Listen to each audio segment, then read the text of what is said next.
Saturday's News.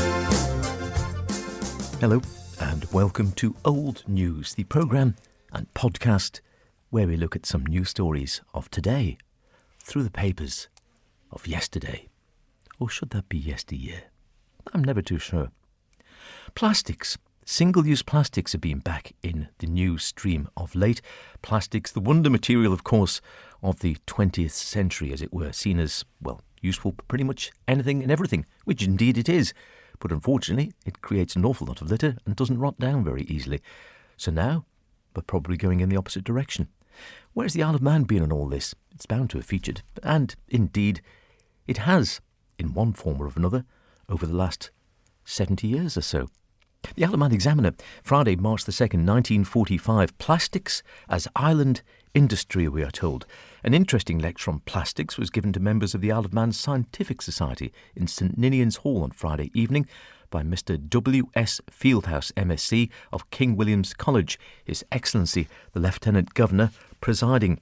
Mr Fieldhouse outlined the chemistry of plastics and discussed their possible future uses in connection with household equipment, motor cars, radio, etc., and said he thought it would be quite possible to manufacture plastics in the Isle of Man. Any such development should be confined to thermoplastic types having first-class design, low bulk and weight. The lecture was followed by 2 films on the subject. Well, we did have a plastics industry at one stage. The Ramsey Courier, Friday, October the 3rd, 1947. Plastics in full swing. Local industry forges ahead.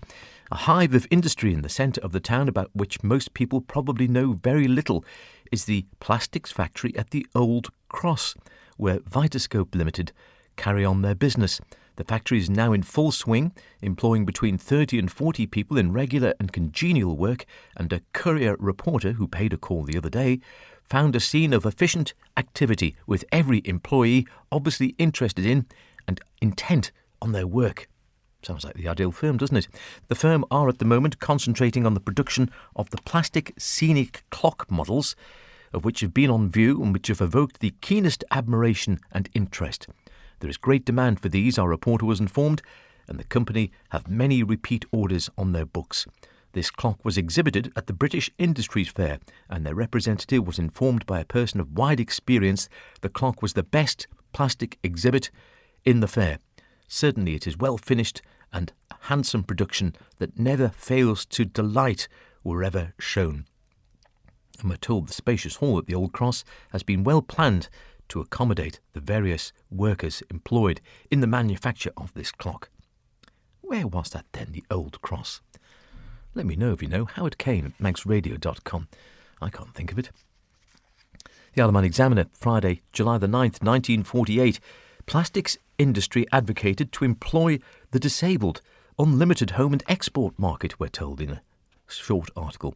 The suggestion that disabled persons should be trained in the plastics industry, which has an unlimited home and export market, is made in the first annual report published this week of the Advisory Council established under the Disabled Persons Employment Act of 1946. The council feels the establishment of such an industry on the island is quite feasible.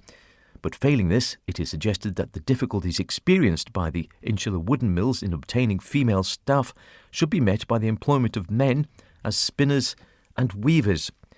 The only bar appears to be the difference in the rates of pay, says the report, and the council feels that it might be better to pay a subsidy in respect of disabled persons who could be trained to work in the mills, where they could be happily employed, rather than continue payment of relief and unemployment benefit to men who are unable to compete with their fellows for the more strenuous work. I think we've moved on a little bit from there, have we not?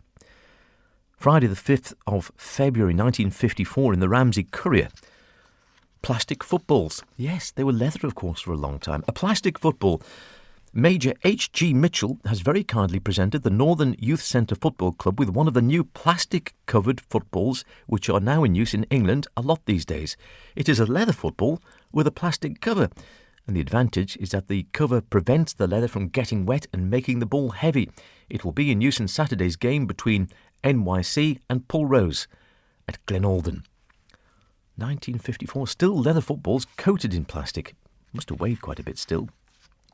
In the Ramsey Courier of June the 11th, Friday, 1954, Watch out for those plastic envelopes. Important steps to prevent beach pollution. Might be a strange way of going about this one. The National Institute of Oceanography are making investigations into the speed and direction of the ocean currents which carry oil patches to the beaches of British holiday resorts.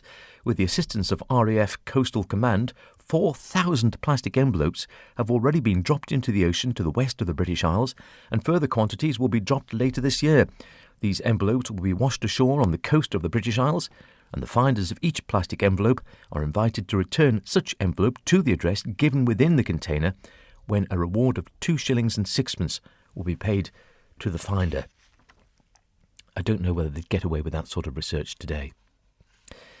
And finally, what about plastic coins? I refer you to the Peel City Guardian of Saturday, June the 23rd, 1962, a short time before I came into being. Plastic coins plan. Plans are being made to introduce national coinage in the island, and the coins are likely to be plastic. The Lieutenant Governor stated in Tynwald on Tuesday that he proposed to put forward detailed proposals at an early date. There are sound economic reasons for minting coins, apart from the advertising value, he added. He also suggested that instead of metal, which would tarnish, they might be made of the new wonder plastic material, aromatic fluorocarbon. I don't remember those catching on, do you? I don't think they did.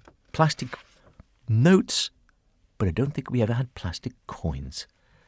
Perhaps it was a blessing in disguise, as it all would have been put into microwaves and shrunk. Plastics, well, it's still a very useful material, although we are a bit more aware now of how difficult it is perhaps to recycle and get rid of it safely.